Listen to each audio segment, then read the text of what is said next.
laryngeal cleft or laryngotracheoesophageal cleft. These are the posterior laryngeal clefts which are arises from the failure of posterior cricoid lamina to fuse, and more extensive cleft are incomplete development of the tracheoesophageal septum.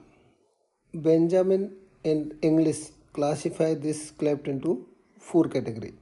Type 1 extend down to the level of the vocal cords. Type 2 extend below the vocal cords up to the cricoid cartilage. Type 3 cleft extend into the cervical trachea, and type 4 extend into the thoracic trachea.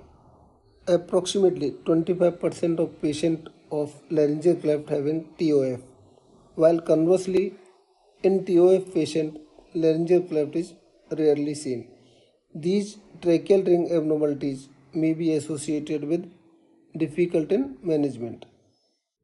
The majority of laryngeal cleft patients have associated with congenital abnormalities of which TOF is the most common. These may include tracheobronchomalacia, congenital heart disease, dextrocardia, situs inversus. These laryngeal clefts are also associated with severe gastroesophageal reflux.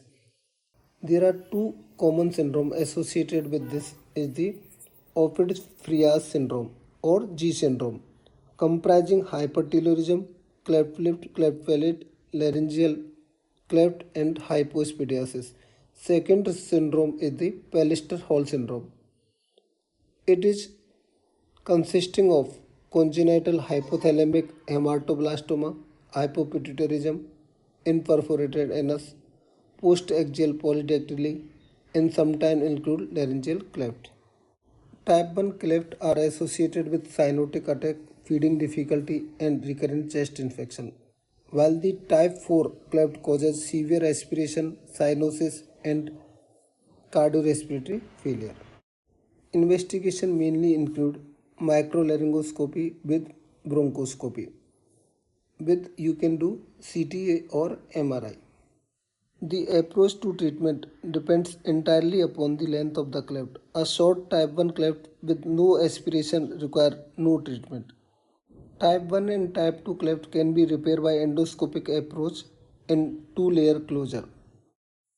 Type 3 and type 4 cleft required extended laryngofissure, thoracotomy approach, or sometimes require Nissen fundoplication, and surgical repair should be undertaken in the three layers so that mucosal layer are reinforced by interposition graft of the periosteum or temporalis fascia so that this closure will be tight enough.